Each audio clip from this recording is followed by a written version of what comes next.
Hi, it's Ariel Levine, and I'm here at Auto City in El Cajon, San Diego's award-winning used car dealership, and this is a 2014 Lexus IS 250 in obsidian black with a flaxen leather interior.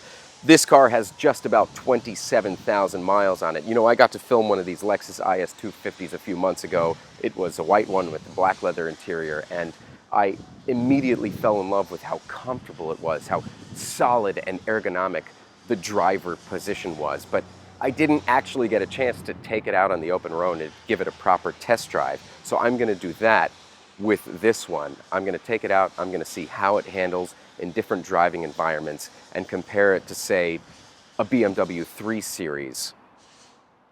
Won't you come with me? This IS 250 is a compact sports sedan that's powered by a 2.5-liter V6 engine, delivering a fairly conservative 205 horsepower, but will achieve up to 31 miles to the gallon on the highway. In 2014, the engine range for the IS went from the 2.5-liter all the way up to a 3.5-liter V6, which had about 100 more horsepower. This 250 being the smallest entry-level engine, but certainly the most affordable and the most economical. I'm impressed by its solid-looking exterior design. To me, its classic broad strokes and muscular stance will stand the test of time, but up close the car does have some funny details, maybe a bit overdone here and there. Like these tail lights. It's as if somebody accidentally swiped a clay model with their thumbs while the car was still being designed and they just kind of went with it. And up front, the headlights are no better. The car looks like it hasn't yet had its morning coffee, or it got stung by a bee.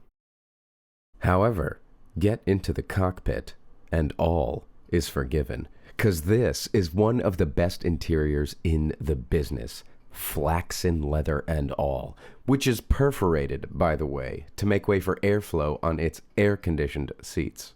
Everything from the elevated center console to the modern feel of the controls, that analog clock, the well-placed LCD screen which doesn't distract while driving, the seating position, and the incredible comfort of those seats. I want to be in it for like ever. Now, I already know that I love the interior of this car. It's extraordinarily comfortable, air-conditioned seats, and its ergonomic cockpit. But I'd like to take it for a test drive now and see how it handles on the road. My main goals are to test out the different drive modes and compare it to my experiences with the BMW 3 Series, see how it holds up. Okay.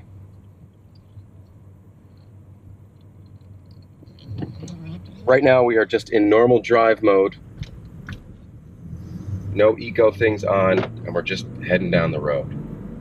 This is a real nice car to drive. I mean, I knew how much I loved the seats and the cockpit, but driving down the road with those things, it's a real pleasure to drive this car. I don't think it quite has the performance and handling that a BMW has, but what it lacks in those things, it makes up for in class. I've switched over to eco mode to see if I can notice a big difference between that and regular mode, and honestly, I can't. I mean, the difference is there, but it's so minuscule that if you're going to commute in this car every day, using eco mode to save on gas is really a wise choice. You don't miss out on much. It's a nice ride. Having said all that, now let's go into sport mode.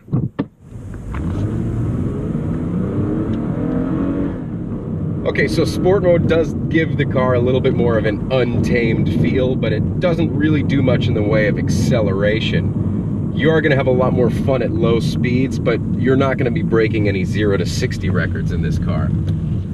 This car has an incredible turning circle. I am making the tiniest little circles in this car right now. This would make a great drift car.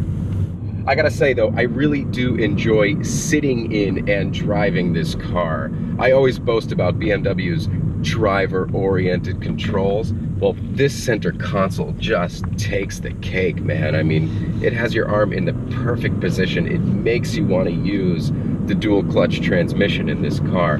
The paddle shifters, not so much. I'll leave that to the BMW. I want to shift down here. I do wish this was a stick shift.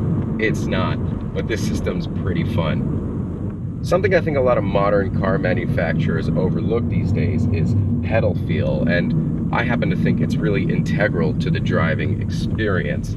This car does a great job of making you feel like you're in control and like you're actually opening the throttle when you push the gas pedal. It's got a nice weight and resistance to it. I really enjoy that. The car does lack unbridled speed, especially when you compare it to some of the BMWs I've driven recently with their 3-liter twin-turbo engines and so on and so forth.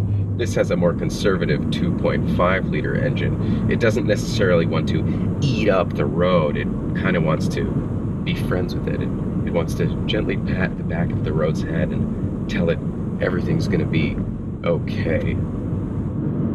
Okay. I take that back. 60 to 80 miles per hour is where this thing really shines.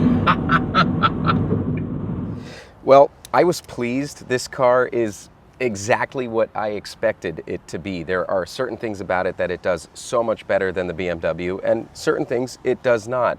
And despite some of the more smeared, swollen exterior details, it really is a beautiful car to behold. And this interior is just unbeatably gorgeous and sleek and ergonomic and comfortable and made from really nice materials.